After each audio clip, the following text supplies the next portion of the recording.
And he's not going to break dance on the Senate floor. He's not. He told me that he is not going to do that. He said, Republican senators are so worried that I'm going to break dance wearing shorts.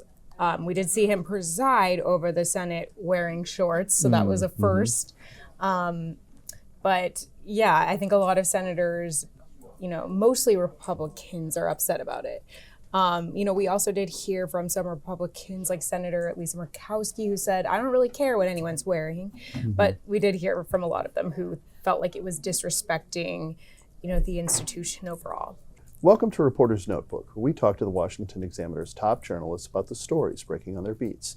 I'm Jim Antle. I'm joined today by Congressional reporter Samantha-Jo Roth. SJ, there's been a big flap over dress codes in the Senate, and it's tied in particular to one senator, but it's got a lot of senators talking. What's going on right now? Right. So over the weekend, or actually before the weekend, Senator Schumer had said that he wanted to loosen this dress code. It's actually not written anywhere, but it's something that had been known, where men needed to wear suit jackets and ties. Right. I'm not sure if there was anything in particular specified about women. So now he's saying senators can wear whatever they want when they get on the floor of the Senate chamber and vote. So a lot of people thought that this had something to do with Senator John Fetterman, who, has been known to wear baggy t-shirts, shorts, sweatpants around the halls of Congress. Right. And so this has gotten a lot of people upset. Some people are saying, what the heck, who cares what he's doing, what he's wearing, as long as he's doing his duty. And we're even seeing Senator Fetterman actually embracing this and fundraising off of some of the attacks on his wardrobe. So this certainly is such an interesting fodder for conversation, but yeah, usually, it wasn't necessarily a huge secret that there was somewhat of a dress code, but we also saw a lot of senators who would skirt the rules. They would vote on the very edge of the cloakroom to try and bypass these rules. So not every senator was already abiding to this, but certainly a huge topic of conversation on the Hill this week. And he's not going to break dance on the Senate floor. He's not. He told me that he is not going to do that. He said, Republican senators are so worried that I'm going to break dance wearing shorts. We did see him preside over the Senate wearing shorts, so that was a first. But yeah, I think a lot of senators, mostly Republicans, are upset about it. We also did hear from some Republicans, like Senator Lisa Murkowski, who said, I don't really care what anyone's wearing. But we did hear from a lot of them who felt like it was disrespecting, the institution overall. Sure. Now, obviously, there are more contentious issues, even more contentious issues, being debated in the Senate right now. But there was a little bit of a breakthrough in terms of Senator Tommy Tuberville's holds on military confirmations or promotions. A very small one, but some significant people. Talk about that a little bit. Right. So basically, as we know, Senator Tuberville has been blocking the Senate from being able to move forward with basically these huge groups of military nominations. Usually what they do is they do them in batches, just because it is such a long and labor-intensive process to do one by one. So, he's been very he's been objecting to the Pentagon's abortion policy, so he's been blocking those single-handedly.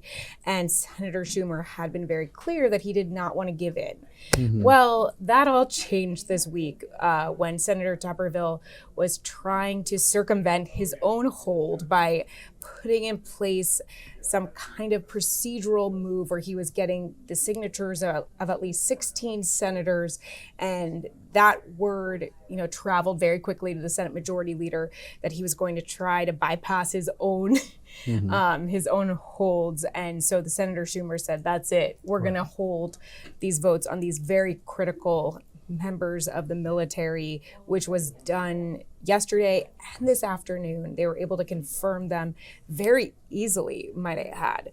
So the big question now is, he seemingly gave in, holding these votes because, one of the reasons he didn't want to do this is because it would take over the entire Senate calendar. Right.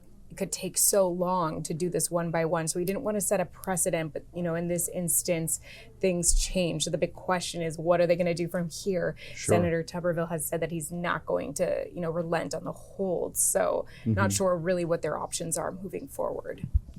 Now, the Senate had been thought to be several steps ahead of the House in the appropriations process, especially in terms of the two parties to a large degree working together.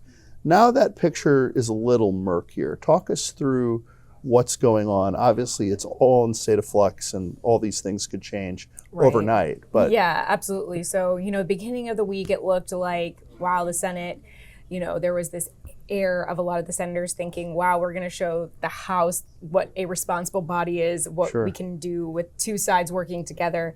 Well, that all unraveled a little bit last week when we had Senator Ron Johnson, who was objecting to holding three of these appropriation bills together into one called a minibus.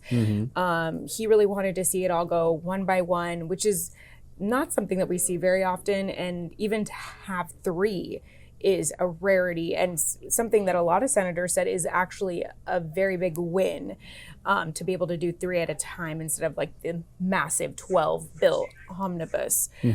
So basically what happened was Senator Ron Johnson said, hey, I will give up this hold if you give me a vote on the Stop Government Shutdowns Act, a bill that he and Senator Lankford put together to try and stop government shutdowns. Sure. So there was some kind of discussion that maybe there would be a vote. Maybe they'd be able to bypass some of these rules in order to give them a vote on this minibus. He would need an amendment vote on his bill. And there, obviously a lot of procedural things. There needs to be a time agreement on the amendments. A lot of the stuff hasn't been figured out. So it looked like that was a go. But then on the Senate floor yesterday, yesterday. It all runs together. It really does. Yeah. The senators did vote down that attempt. And what we're hearing, particularly from Senator Susan Collins, who is the appropriations co-chair, she said that the reason that they voted it down was in order to be able to, come up with an agreement on the amendments. So that's one side of what's going on. But then you also have completely separately, they need to come up with a continuing resolution to be able to keep the government open past September 30th. So you even saw Senator Patty Murray, who is in charge of the Appropriations Committee, she got on the floor, expressed, how frustrated she was. But then she also said, we really do need to pivot onto the CR. So it really remains to be seen what's going on with that minibus. I'm sure they're going to take it up at some point, but, it isn't the vehicle in which they're going to need to fund the government in time before shutdown. So they're going to need a temporary bus instead of this minibus. Exactly. The minibus might have left the station already. Yeah, absolutely. So we'd love to talk about government shutdowns and the deadlines. So once again, here we are hurtling towards another government shutdown. Happy fall. Yeah. Thank you, Samantha-Jo. You can read Samantha-Jo and the rest of our political team's coverage at washingtonexaminer.com.